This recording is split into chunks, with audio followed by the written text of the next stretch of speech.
Illustration 16.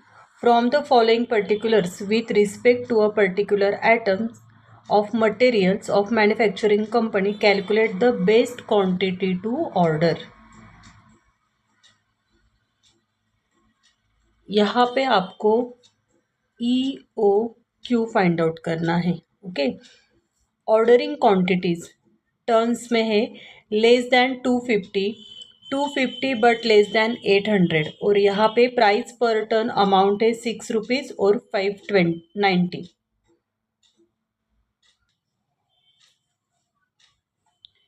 800 but less than 2000 but less than 4000 and above. Okay.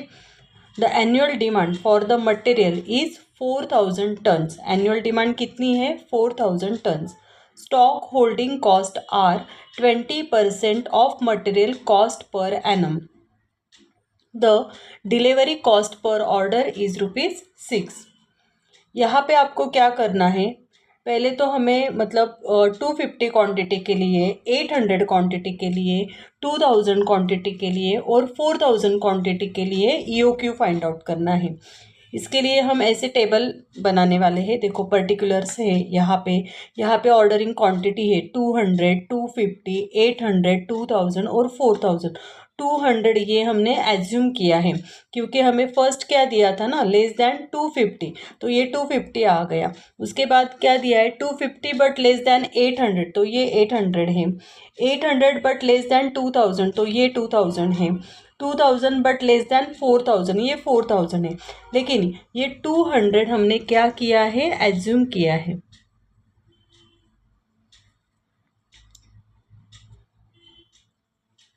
Annual demand कितनी है हमारे पास?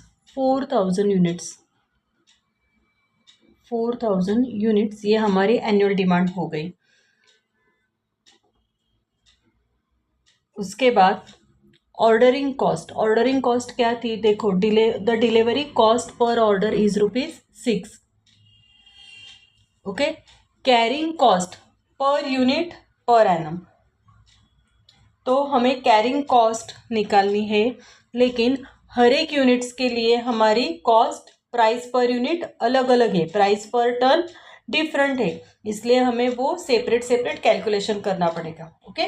पहले तो हम ऐसा टेबल फिल करेंगे. पर्टिकुलर्स यहाँ पे मैंने क्वांटिटी ली है 200, 250, 800, 2000, 4000. ये 200 एज्यूम किया है. अभी एनुअल डिमांड कितनी है हमारी? एनुअल डिमांड यहाँ पे लिख लेंगे 4000.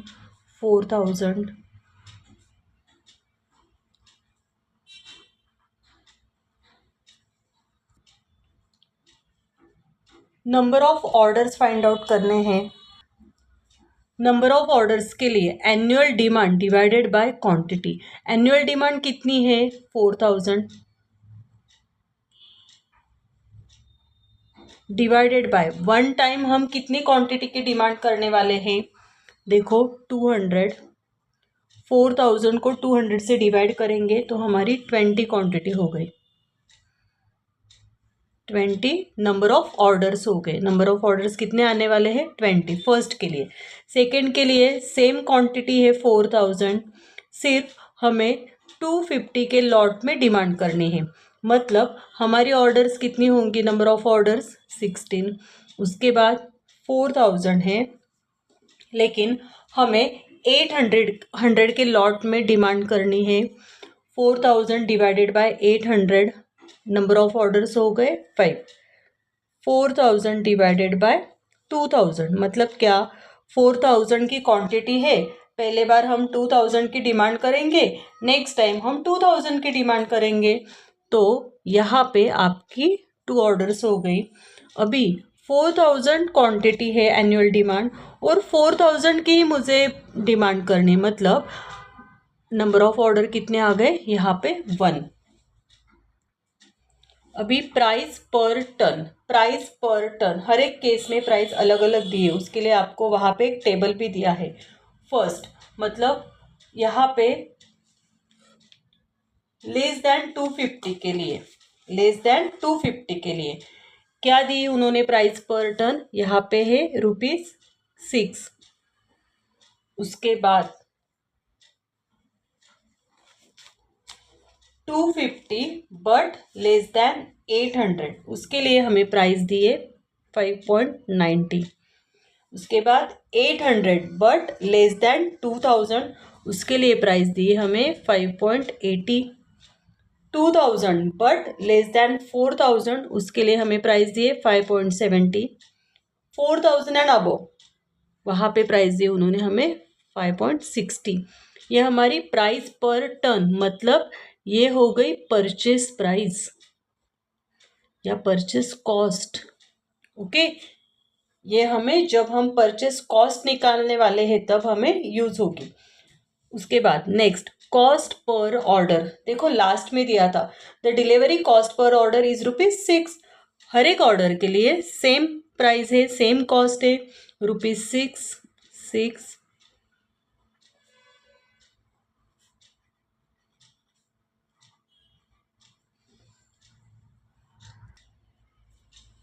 रेट ऑफ इंटरेस्ट वहाँ पे दिया था उन्होंने stock holding cost 20% of material cost. यहाँ पे हर एक के लिए 20% है, मतलब कैरिंग कॉस्ट जब हम निकालते हैं तो हमें cost per unit per annum calculation करना होता है ना, यहाँ पे 20% लिख लेंगे।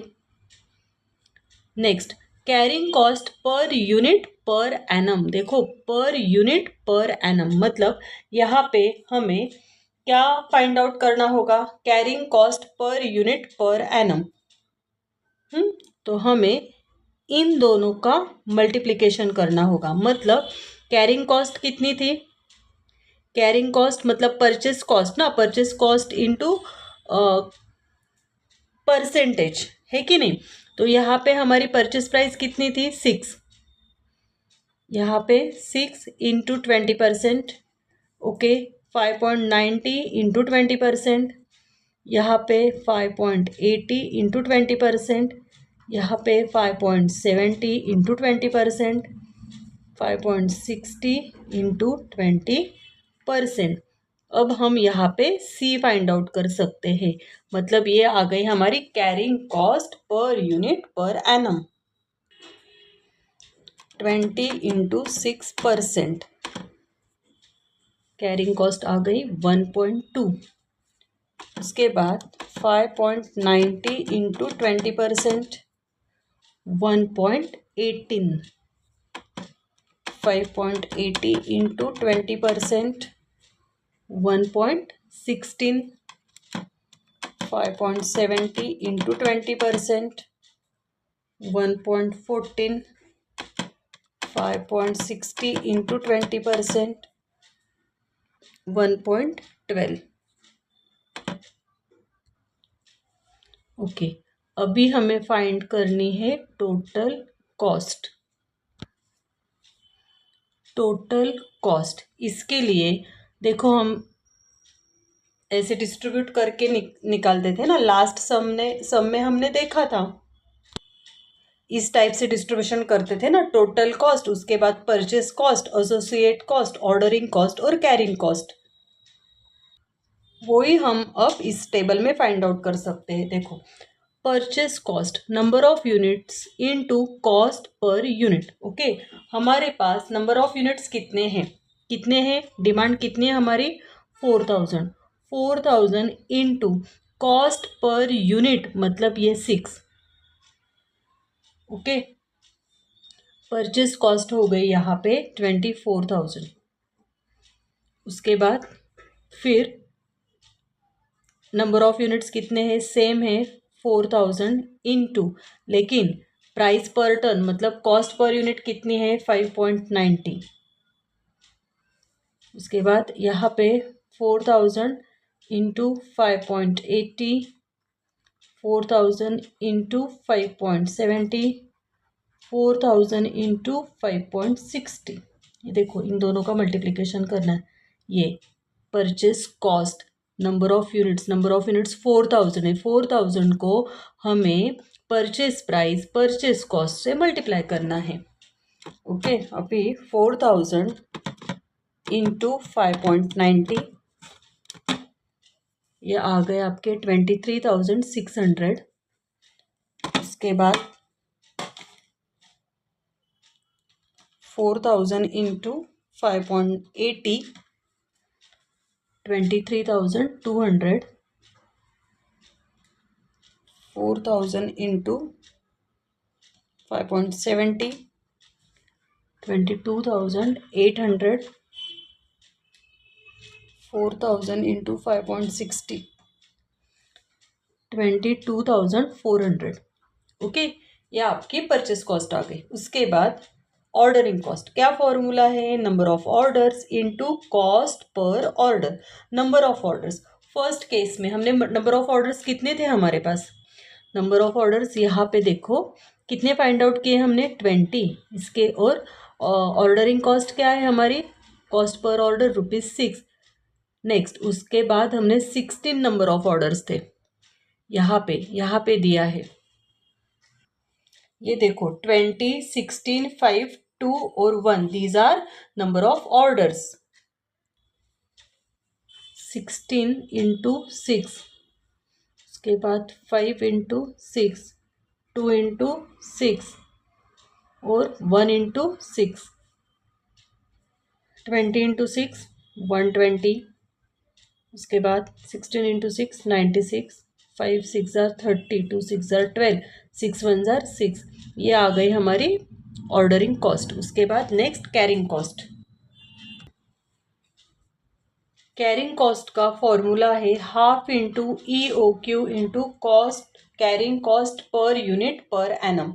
देखो मॉडल में क्या किया है उन्होंने, 4 स्टेप में एवरेज क्वांटिटी फाइंड आउट की है। तो हम वैसे नहीं करेंगे, हमें सिर्फ कैरिंग कॉस्ट चाहिए, है कि नहीं? तो कैरिंग कॉस्ट के लिए ये हाफ उन्होंने 4 स्टेप में किया है, यहीं पे हम करने वाले हैं। कैरिंग कॉस्ट का हमारा फॉर्मूला क्या है? Half into EOQ into carrying cost per unit per annum. अभी देखो यहाँ पे आ गया हाफ इंटू EOQ, मतलब क्या?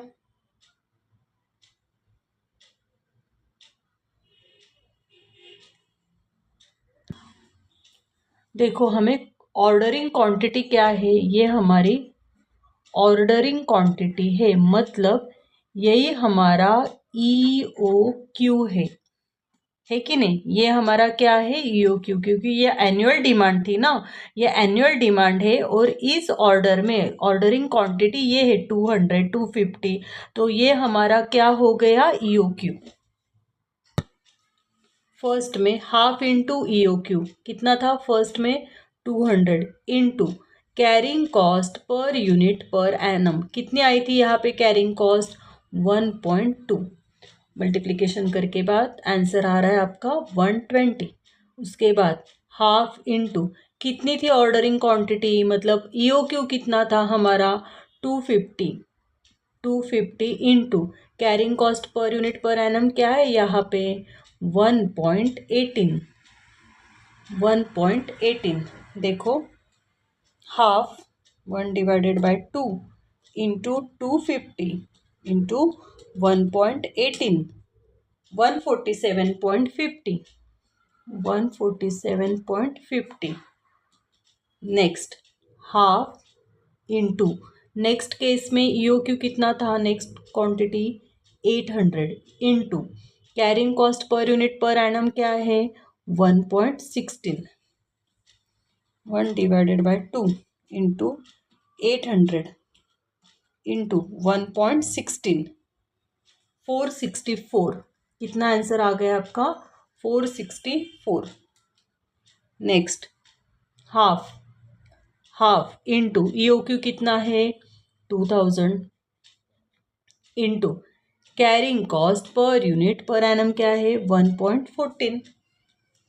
1/2 into 2000 into 1.14, 1140, 1140। Next half into quantity क्या है? EOQ 4000 into carrying cost per unit per annum क्या है? 1.12। 1.12 क्या आंसर आएगा? 1/2 इंटू 4000 इंटू 1.12, 2240, 2240।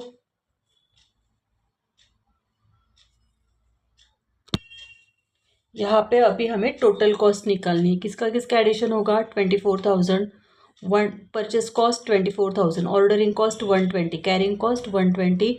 इन तीनों का एडिशन करके हमारा फाइनली आंसर आ रहा है 24,240। उसके बाद 23,696 और 147.50, इनका एडिशन आपका आ रहा है, देखो 23,600 प्लस 96 प्लस 147.50, 23,843.50। नेक्स्ट 23,200, ये और 30 और ये 464 प्लस 30 प्लस 464, 23,694। नेक्स्ट 22,812 और 1140, 22,800 प्लस 12 प्लस 1140, 23,952, 952 और लास्ट 22,406 और 2240, 22,400 प्लस 6 प्लस 2240, 24,646। ये आपकी आ गई टोटल कॉस्ट। और हमें क्वेश्चन में वही पूछा था, एक्चुअली क्या पूछा था उन्होंने? Calculate the best quantity to order. देखो क्वांटिटी तो उन्होंने ऑलरेडी दी थी, तो अभी हमें क्या फाइंड आउट करने के लिए बोला था? Quantity, calculate the best quantity to order. ऐसी क्वांटिटी बताओ कि वो जो बेस्ट होगी। तो कौन सी क्वांटिटी बेस्ट होगी? कौन सी क्वांटिटी बेस्ट होगी? यहाँ पे टोटल कॉस्ट किसकी कम आ रही है?